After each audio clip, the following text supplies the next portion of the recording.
I should, again, I keep thinking, I say with me is, and I should just say, And here I am. Here's Eleanor. She's my co-host. I always introduce you though. I think it's important that people know we're both here and can listen to both our voices.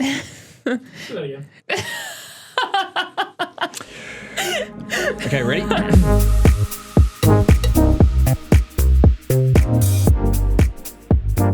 Welcome to the Integration Station. I'm your host, Michael, a child and adolescent occupational therapist, and with me today is Eleanor. I'm also a child and adolescent occupational therapist. Welcome, Michael. Welcome, Eleanor. Thank you again for coming in. I've got a whole bunch of questions to get through today, so I'm looking forward to it, actually. Yeah. If you do have any questions you'd like to send through to us, we have a Q&A format and certainly like to find the fun in learning how to help the young people in our lives. I think we call it a bit of PD in the pocket. Haven't used that for a while, but certainly worth putting that one out there. So send through your questions to podcast@otfcgroup.au. Otherwise, Instagram @otfcgroup is our handle. But before we do that, we'll do our regular segments. Sounds good. Therapy activity of the week. Oh, yeah, let's do it. Therapy activity of the week. Did you have an activity? Well, actually, I was chatting with one of our team members here, and she's been working with a little person who's about 2.5 years, which is really interesting because obviously what you do for a little person that age is quite different to what you'd be doing as they continue to grow older.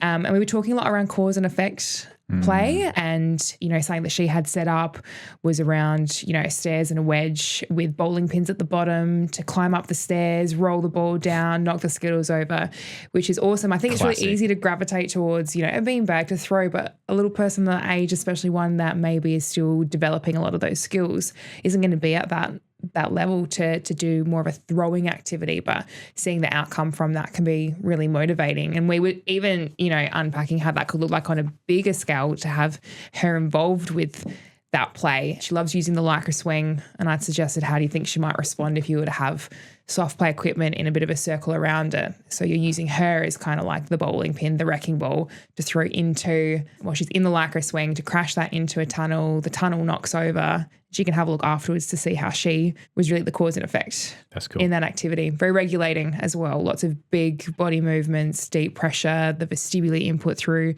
the movement and the shift in how the swing is moving. So lots of, if she can tolerate that, and I understand that she's someone that really thrives off of big movement opportunities, that could be, thinking about trying that in the next session. That's really cool. I think I like the idea of knocking things over. I mean, even thinking, you knock something over and there's a sound that comes from it as well, just to increase that input. Great. Good idea. Actually, speaking of the Lycra swing, the activity I had in mind was one I did with a young lad yesterday. And it was his idea. I think he just had the Lycra swing sort of wrapped around him almost like a toga. And we had this like fringe show theme going on. Brilliant. It was quite random, but it was all his idea. And I'm like, yeah, let's go with it. But he wanted to also use the UFO or the flexion swing. Yeah. And so we managed to clip on the Lycra swing and the flexion swing to one carabiner and have them both going. So he was actually wrapped up in the Lycra swing. Oh, that's cool. And then wrapping his legs around the flexion swing. Yeah. And so we'd rotate and go backwards and forwards and lots of movements. But when he fell off the swing, he'd get caught in this Lycra, and he was off the ground high enough that it would sort of drop down, almost like this sack dropping you back, and it was sort of stretchy, and he'd get back up and he'd have to really work his core super hard to get the legs to climb back up on top. And this is all his idea, and he was loving it. We did that for about half an hour, and I kept checking in, are you feeling dizzy? He's like, nah, this is someone who really seeks a high degree of movement. Yeah. I think his PRN scores, that's the post-rotary nystagmus test for any of those that don't know, explain that test is where you spin someone around the board 10 times, stop them, and they stare at a wall, and you look at the movement of their eyes, which is a reflex. Yes. We talked about reflexes in the previous episode. And what you're doing there is seeing how the brain actually processes that vestibular input. It's like it's the only direct test of vestibular. It's kind of like a proxy measure of the part of the brain that processes movement, correct. Right? Yeah. And his is super fast. And that's indicating this is someone that's under responsive to that movement and can actually, get a lot more of it without it being too overwhelming. So makes sense. He actually needs a lot of it to feel regulated. Yeah. So he was, anyway. Long story short, it was quite hilarious. We ended up doing a show for other people that were in the park, and So fun. yeah, we applauded, and it was a lot of fun and very playful, but never used the two together like that. But No, I would neither have I. certainly recommend it again. And by the UFO swing, you mean the one that's like the flat base? Yeah. It's kind of got like a tall pole in the middle. It looks a bit like a cat scratcher. So the base is wide enough that you can sit there, Correct. right, and wrap your legs around the post in the middle. Yeah. The US listeners might know it as the flexion swing. That's Yeah. what they call it over there. 2 activities for therapy. What about some regulation strats? Yeah, sounds good. Let's go. Regulation, the strategy of the week. Had an assessment the other day.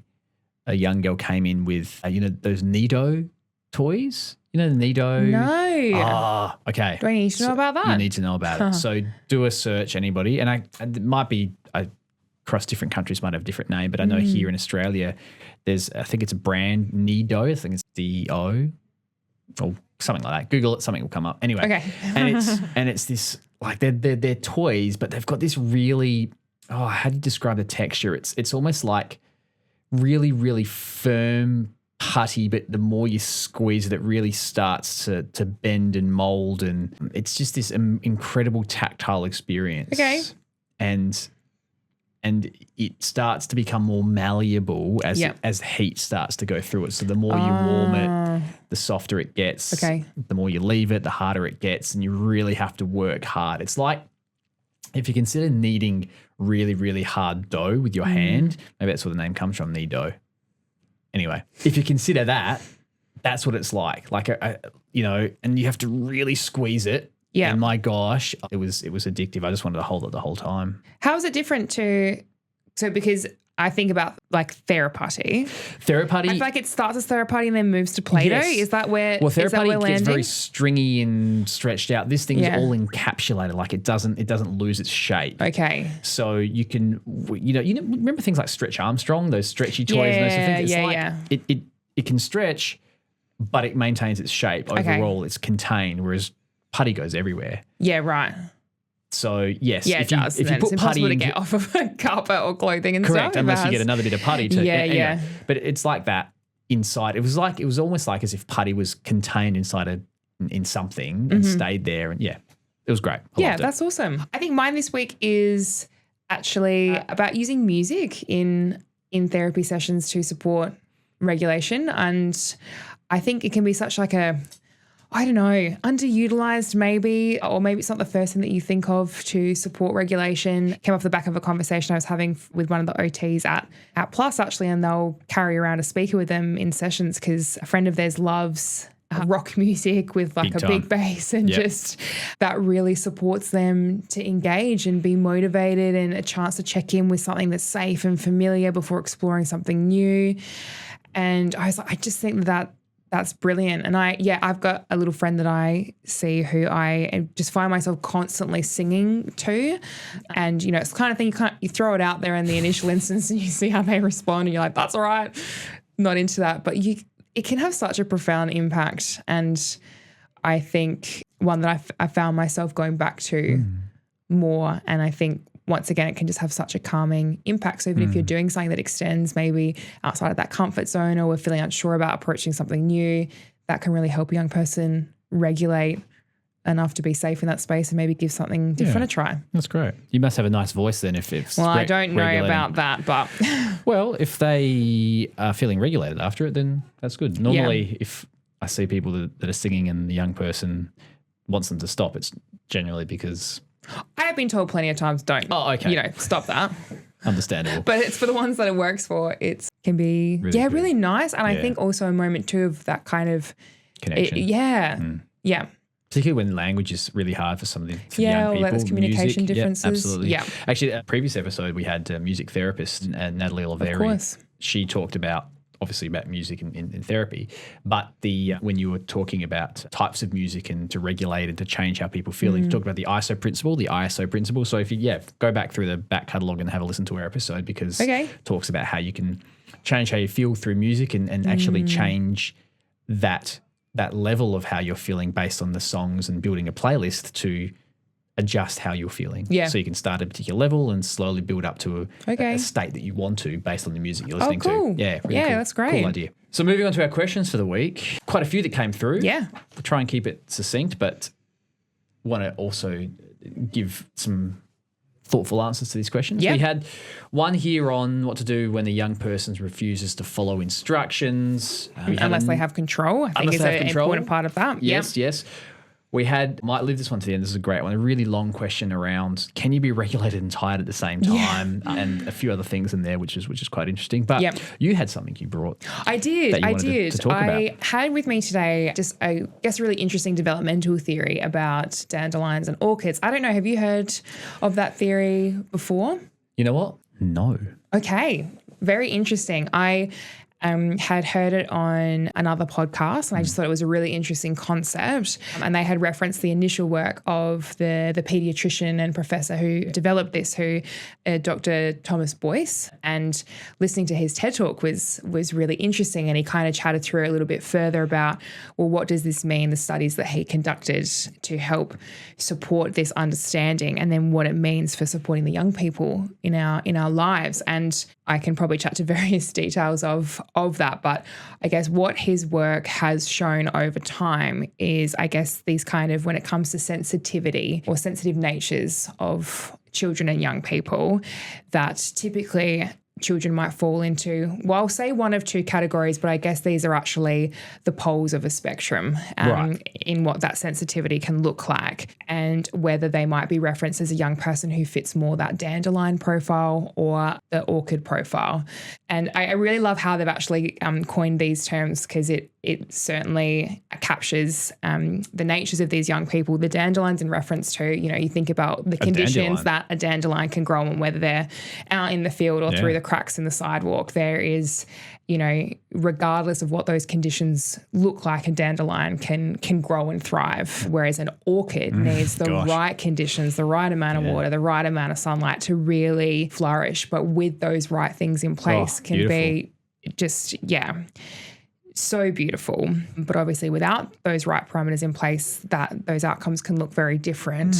And what his studies have shown is that typically 80% of young people might fall under that category of a dandelion. So regardless of, and when I'm talking about the conditions, what I'm really meaning is like this social and environmental context that surrounds them, that it's to do with any hardships they might manage in their life, or the degree of nurturing and the family context and all of those things that surround a young person and help them in their development. And for the dandelions, regardless of what that context might look like, their general growth and opportunities is pretty consistent, and how reactive and responsive they are to their environment sits pretty similarly. But for the orchids, in that other 20%, there's a high degree of variability in what that progression looks like. And it was really interesting in his initial studies, how they kind of found these patterns was with the group of children that they initially worked with. They had this 20-minute protocol. They would expose these young people to these kind of like low-level stress situations. So maybe it's putting a bit of lemon juice on the tongue, or asking them to repeat back a series of digits, watching a video that is meant to induce an emotional response. And then they look at these parameters around how stress kind of manifests in the body. So looking at the fight, flight, autonomic responses, but also around cortisol and how that can impact around cardiovascular responses. And that's what kind of helped them. They're looking at the data, and they found that 80%, regardless of the tests, these low stress situations these young people were involved with, didn't really elicit that much of a response. But for the orchids, there was a high degree of variability between the tests about how they might respond and the amount of stress that might put on them. And so then what they did with that is then follow them through for the years following in these real life situations to see. They're actually looking at outcomes, I believe, for stress-related illness and outcomes, and seeing what that looked like over time. And that's what kind of, I guess, solidified this concept. And really interestingly, the dandelions having an average-based outcomes in a lot of those measures. But for the orchids, if they were in a high-stress situation, whether that was family life, trauma, school, whatever that might look like, they had, I guess, the worst outcomes on some of these scales. But when they were in environments that were nurturing and predictable and consistent and could provide them with what they really needed to flourish, they actually had better outcomes than the dandelions. So it's essentially saying that this beautiful group of people, depending on the conditions that they were a part of, they either had the opportunity to have that picture look like the trickiest for them or better than others. And so I guess where that's kind of grown to is that that's how we might describe sensitive kids, that they fall into this orchid category. And I feel like as OTs, that's what we're constantly trying to understand. If we perhaps do recognize that a young person might fall within as an orchid that's more sensitive, that actually we need to have the right things around them to support them to thrive as their most authentic self. And I will say this developmental theory actually does sit a bit differently to perhaps like when neurodivergence might come into that, which extends, beyond. I think we would think about a lot of the young people that we work with and maybe immediately going to mind that they would potentially fall under an orchid category. But actually for them there's things underlying that contribute more so to that.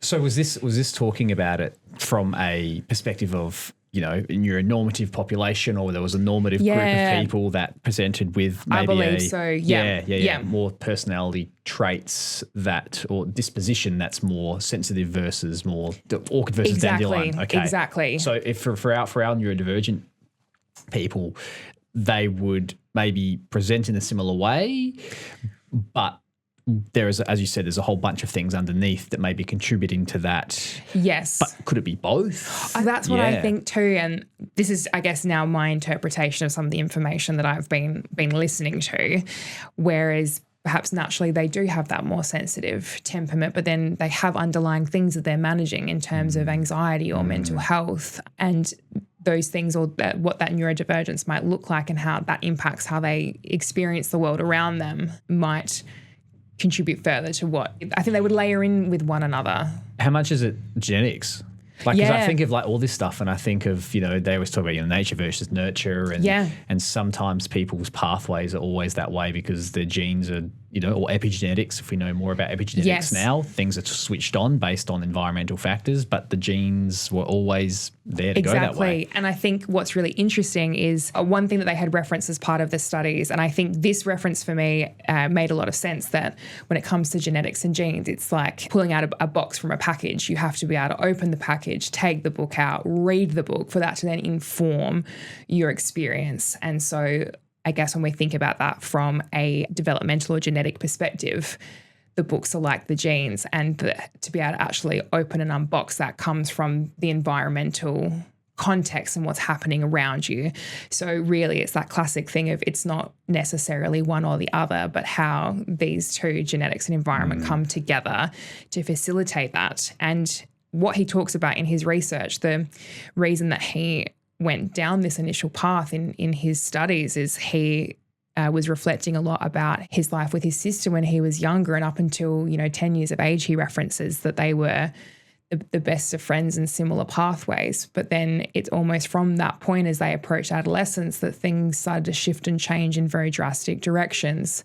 And he wondered, for her, in terms of her physical health, her mental health, her general personal experiences, how that differed so much from his own when they seemingly had the same parents, the same upbringing. And he likened it to, for him, he felt that he fit within that dandelion category, but for her as an orchid, that completely shifted her trajectory. Yeah. And I guess a lot of families would probably have similar experiences themselves. They have one child that may have present a particular way, or may have personality traits that are more aligned with what would be considered an orchid, whereas another child might be a dandelion, for example. And you go, well, we raised them the same way. They've had exactly the same input. They went to all the same things, but were they always going to go down that path? Or was going to be different, or and I guess obviously the research, what I'm hearing is still developing, or it's still ongoing, or it's still going down that path. But yeah, interesting. Yeah, it provides further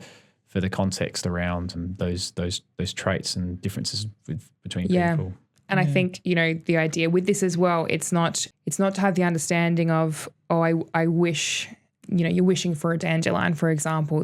A huge thing that comes into play in supporting these young people in working towards their best version of themselves is to understand where they fall so they can be celebrated as that rather than trying to shift and change. And they mention that in the studies that one of the, I guess, the markers to help them work towards those better outcomes is that recognition of who they are and what they need, that things might look a little bit different, that different strategies have to be employed or approaches to then support them in having access to that. Well, I have to do a bit of reading and research into this now. Thank you for bringing it in. No, it was, it came from, I think, as I've mentioned before, I really love the Pop Culture Parenting podcast, and they reference that talking about sensitive kids. Sure. But then with some of the research they referenced, went and listened to the TED Talk, and I think having that understanding to then be able to celebrate the young people that we're working with can be so supportive. And from what I understand, it is something that's gaining a lot of traction and awareness. And it's something that parents are really responding to, and they'll often reference, I've got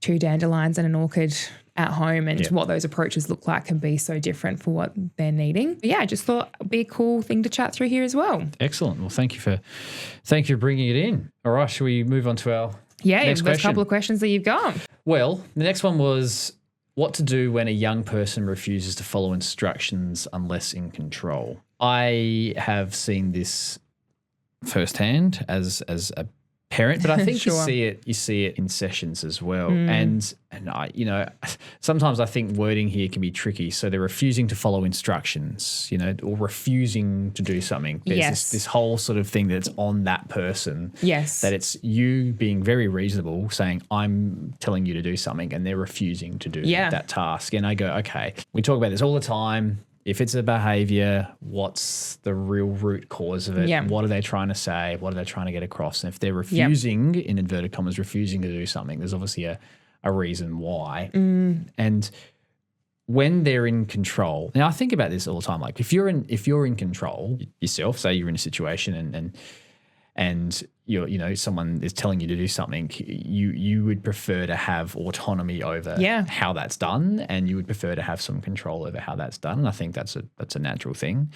I think sometimes I take a step back and I look at the young people and go, I'm telling them to do something, but they don't really have much agency in this. They're getting told a direction. And those things can fluctuate and can vary so much. And, when a young person refuses to follow instructions, are you expecting something of them that's too much?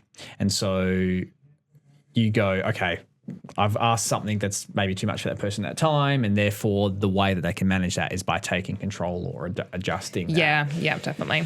And that sense of autonomy is pretty huge. Like we talk about this all the time with, the way that our therapy is very child-led. So rather than our young people having to do things that we say, we're working collaboratively. And I think sometimes that's a big part of when you're wanting something to happen. Yeah. And at the end of the day, the outcome here is you want this person to do something. Yeah. And they're not doing it. Yes. Yeah. How have you worded that? Yeah. And if you use a directive or, imperative versus, I guess other sort of collaborative language or declarative language. And I know we've talked about it in pods before about imperative versus declarative language. Yep. If you are using particular words that supports a person to complete a task or see a task out, then you're probably going to get more buy-in than telling someone pick up your shoes. So the example was, instead of putting your shoes on now, do you want to put your shoes on first or pack your bag first? And we talk about these AA choices and this is stuff we've mentioned before, but let's be collaborative and let's also have, that declarative or those boundaries in place with some choice. And I think that can really help. Is there anything that you do in your sessions or with your young people that when you maybe need, because there are some situations where you need, there are you need to make a choice here, or you need to follow this instruction, whether it's, about safety or Yeah, very true. we're packing up and we're leaving. Yeah. How do we do that? Yeah, and I think I've certainly found myself as I've grown my awareness around low demand language. I find myself using it all of the time now, regardless if a person perhaps might fit that profile where that low demand language is going to be a huge part of how we best support them, just because I feel like it's these moments of these choice and control which can be so supportive. And I think we've done some videos on them on our socials to give some practical examples of that at home. But I'd even been reflecting kind of recently about when you're setting that example, does the young person that you're providing that to, do they understand the purpose? Do they understand all of the steps? Are they right in the middle of something? Are they playing a game and you're like, it's time to move away from that. And you come back, you're like, what are you still doing? I told you to get off that. But we haven't given them really clear parameters about what the expectation is within that, to go, look, it's almost time to leave the house. Do you feel ready to get ready now, or do you want 5 more minutes here so you can finish what you're doing? That's another example of the AA choice, but then that's setting a really clear boundary about what's needed from there. So it's trying to understand, I guess, what's happening around me at this point in time that they're refusing to do that, and do they understand what I'm needing from them at that point? And I think for the same point of using some of these, I guess they call them trigger words, but that is that more down the line language about don't do that, stop, you must do this. But if they don't understand why that's not something that they can do, does that then help them to follow through with what you're asking? Or is there an opportunity there to explain that further to them, so then they can potentially even make a choice around that? So you're not saying don't do that. It's, hey, I can see there's heaps of cars moving past us on the road at the moment. Where do we feel like might be a safe place to play? It's like, actually, maybe I'll go into the backyard instead of kicking the footy around on the front lawn, you know? And then rewarding that with that positive reinforcement to go, yeah, I think that's an awesome idea. Sometimes there's ways that you can frame what you're saying, that you're kind of giving them the answer, but then they're the ones that say it. And you're like, oh, I love that. That's a great idea. Good thinking. And then you don't feel like you're constantly met against that barrier of telling someone off or repeating yourself 1,000 times over. Like where is that all coming from? Which is what we're constantly trying to understand with the behavior communication piece. And I think the challenge is also that at times, where I'm putting my parent hat on here, is in moments you want compliance, right? Yeah. But then so many other times I'm giving choice and control. Yes, and so very fair. I'm not asking for compliance. I'm giving options. Yeah. And there's one time you're saying you have to do this now. I'm like, well, what about all these other times you gave me options? Yeah. Like, you gave me control before. How come you making me comply now? Yeah. And I think sometimes as a parent, you can set yourself up for failure there by being quite one way or the other. Sometimes it can be too direct and enforce compliance, and then you get a very complicit child, which is great. But when it comes to autonomy or making choice, yes, that's true. Down the track, that can be really, really hard. And I would be the first to say I would not want children raised in that way. I would not want children to feel as though they have to do everything that someone else says. Yes. Because as you said, we have so many, that's a real risk. And the other side is always having complete control over everything, because then there is low demand parenting, which is absolutely justified, but then there's absolute control. And you talk to anybody in the PDA space and they talk low demand parenting doesn't mean that child can do whatever they want. Yes. There is things in place, there are boundaries, and there are things in place that need to be still reinforced. Yeah. And it's just about being clear. Yeah. What's okay, what needs to be managed, and what needs some buy-in, and what's actually not okay. Yeah. And I think that's when you're looking at, if they're not following instructions or they're refusing to do something that's instructed, then go back to the context. What were they doing? As you said, what were they doing at the time? What have I asked of them? Have I given them 10,000 instructions? And even that's just too much to process at once. Yeah. So I think, as we always do, we answer a question with many questions, but it just gives people maybe the opportunity to think back and go, it's probably not as simple as they're refusing to do it for this one straight reason. Yes. There's a whole bunch of factors underneath. Yeah. Let's unpack it with that person and, have some things in place. You talked about the language you use. You talked about sharing that control. you talked about understanding the background of it, positive reinforcement for when they do make those choices. Getting And warning prior as warning. well, setting some expectations about what you're needing that to look like. And you yourself as the person, we talked about this a while ago about the experience in camp, is maintaining your own regulated state. Yes. If it is particularly in we have to get in the car now, that's an imperative. Like we've got 5 minutes to go, we have to get in the car, then go, okay, well, how could I have set that to be more successful previously? But at the same time, how can you still do that in a way where you are yourself regulated? Because really kids hard. are so good at picking up when a caregiver, an adult is not. Yeah. And they will.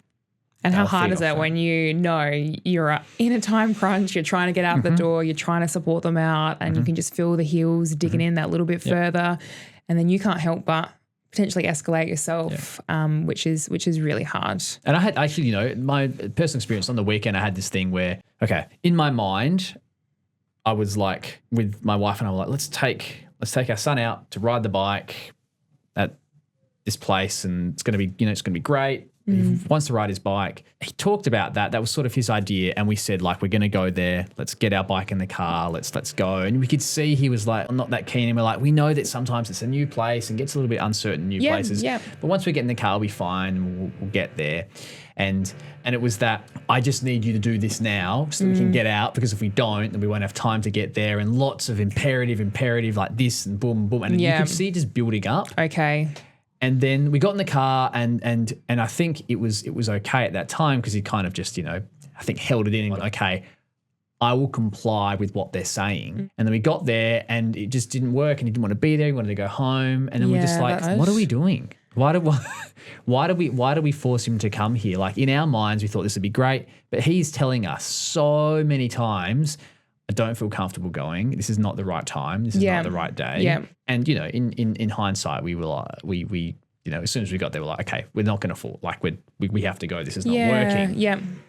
But it took a while for that to happen. Okay. So even with all those best intentions there. Oh, and sometimes you don't know until it's, exactly. you don't even realize the impact that that's having until you're at that point. Yeah.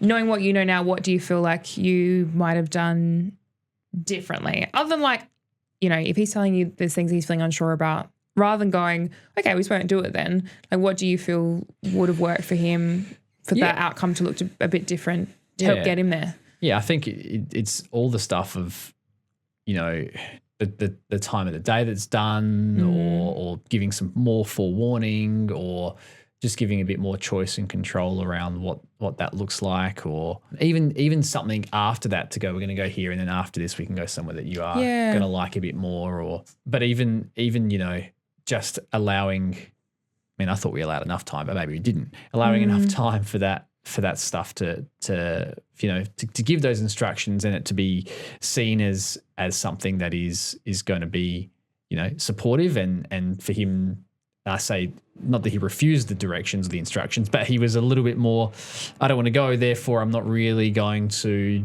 get myself ready to get there. Yes. That's a pretty clear sign. Yeah. Yeah, that's tricky, isn't it? So, yeah. But anyway, that was that. I mean, there are plenty of other examples I'm sure you could think of, but a bit separate to that, but you'd mentioned before about, am I giving them 1,000 instructions and they're trying to process that? Yeah. With some of my friends that I'm working with at the moment, the beautiful mum was sharing that she'd realised, she'd often say to her kids, like, we have to be out of the house in this amount of time, like you need to go get yourself ready.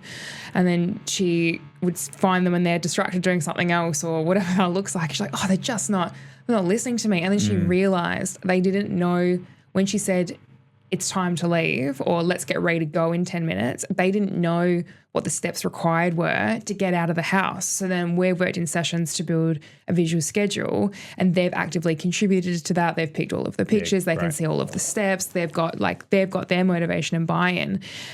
But isn't it so interesting the time? So it's just like, oh, they're not listening to me. But actually they didn't know the 6 things, now that I've got the list, the 6 things that mum's actually asking me for when she gives this one instruction. And that's hard.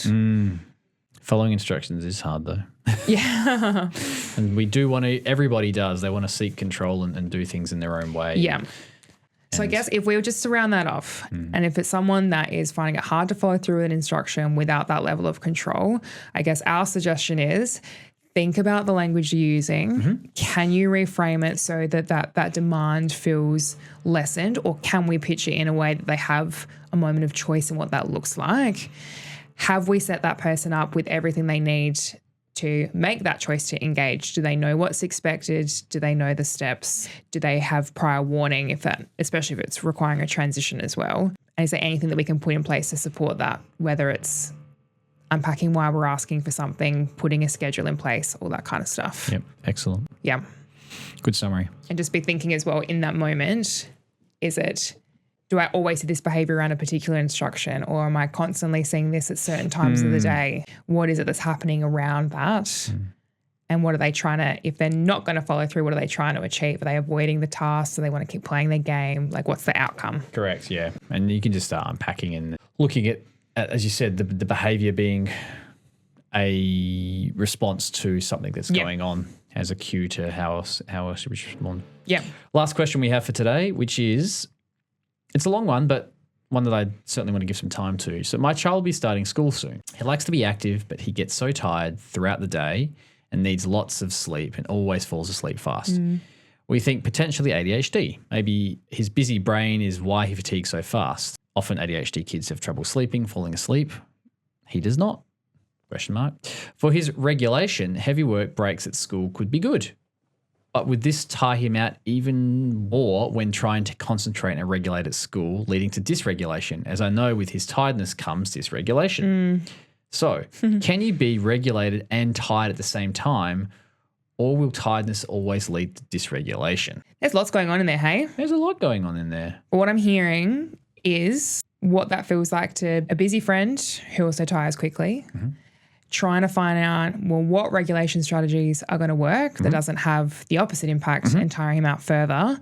And if I am tired, can I also be regulated at that same point? Yeah. It's a little 3 in 1. 3 in 1. Okay. 3 questions in one. I'm gonna start from the bottom up. Can you be regulated and tired at the same time? Yes and no? Yeah. Is that a yes and no? Bit of both? A bit of both. Okay. So if I'm feeling really tired, would I still say that I'm in a just right zone in terms of my levels of alertness to manage what I need to in my day? I suppose when I'm thinking about regulation, that's what I'm thinking about.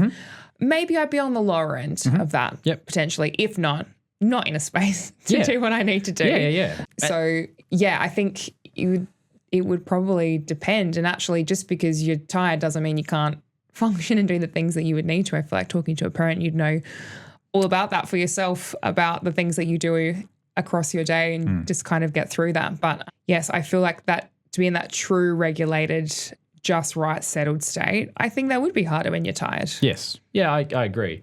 And I guess tiredness looks different for each person. That's very true too.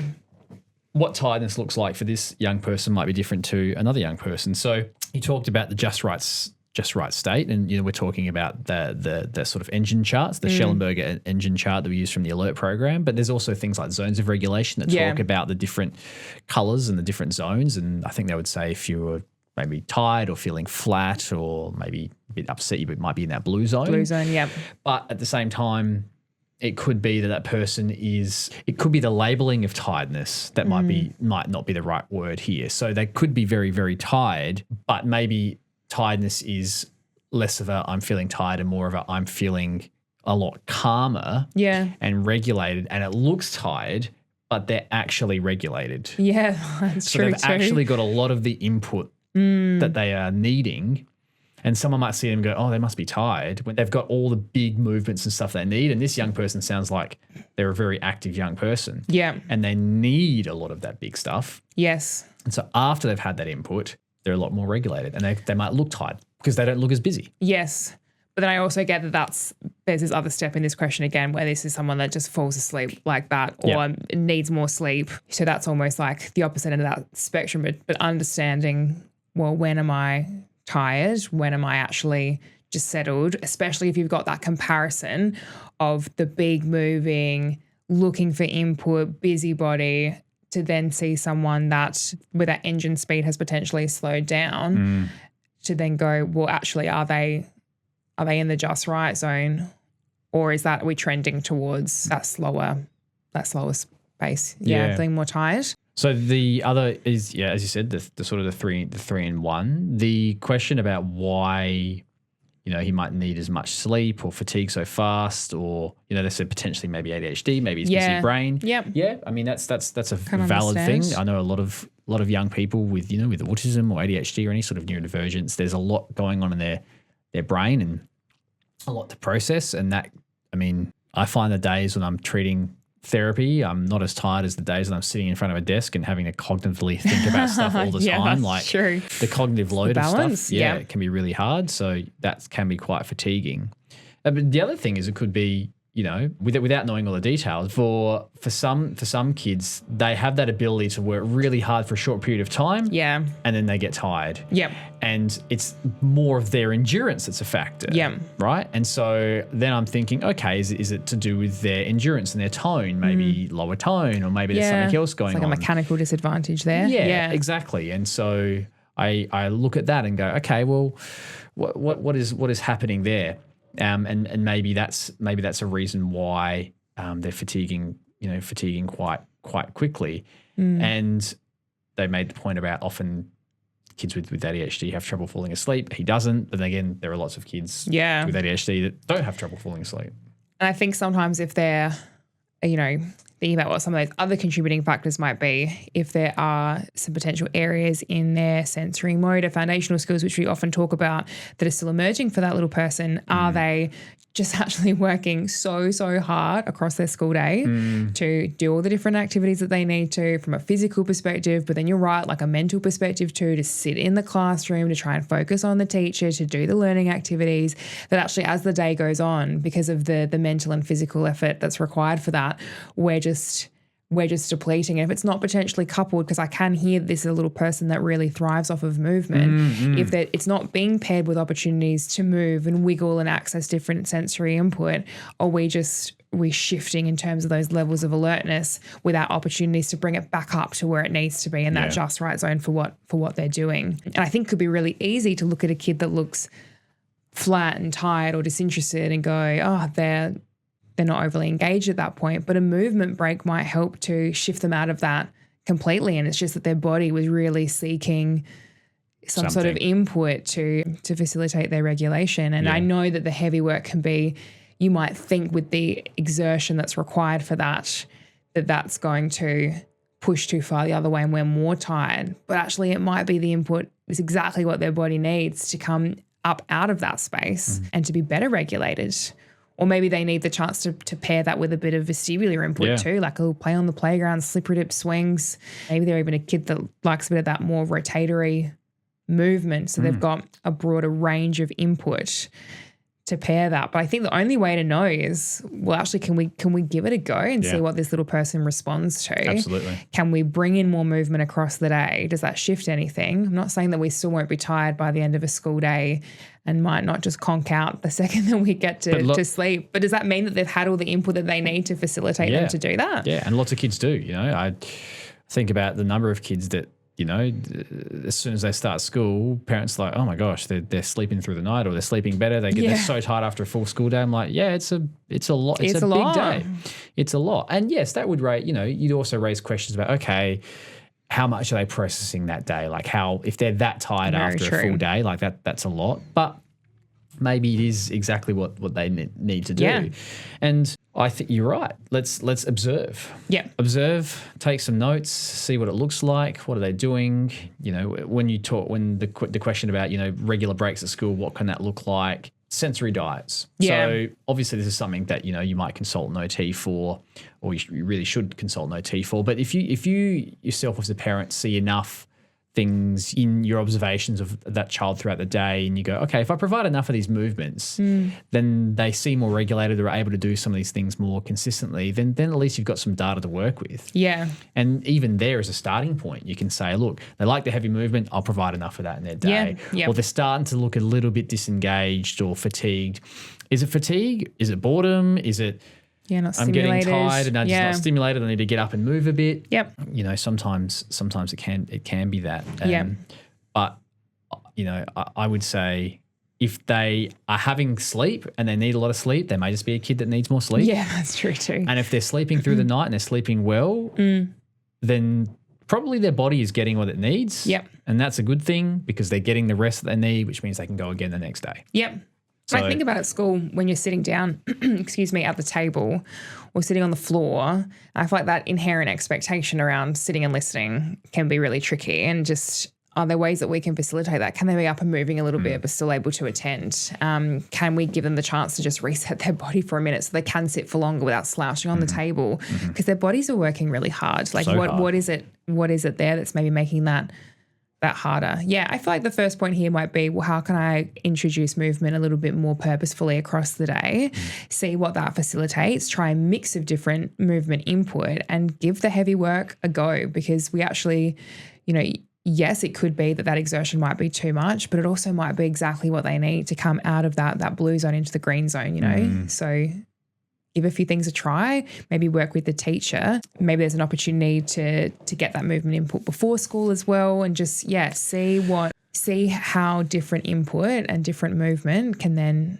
impact what that regulation looks like and how it meets their sensory needs. Yep, very much so. Excellent. All right. I think that's about it for today. Yeah. Probably a longer episode, but hey, lots of good questions and lots of good things to discuss. Yeah, I love getting the longer questions come through with the context too and being really specific within that. So please do keep sending through any questions that you might have. And even if it's, can unpack what might be contributing to that and give you some questions to go away and think about. It's all helping to work towards those areas. Podcast at otfcgroup.au is the email, and OTFC Group on Instagram. It's where you can send those questions. Yeah, send them through. One last shout out to Mr. Fletch. We do hope you're still listening, and we hope that you enjoy, and See you very soon. we will. Thanks all. Thanks, everyone.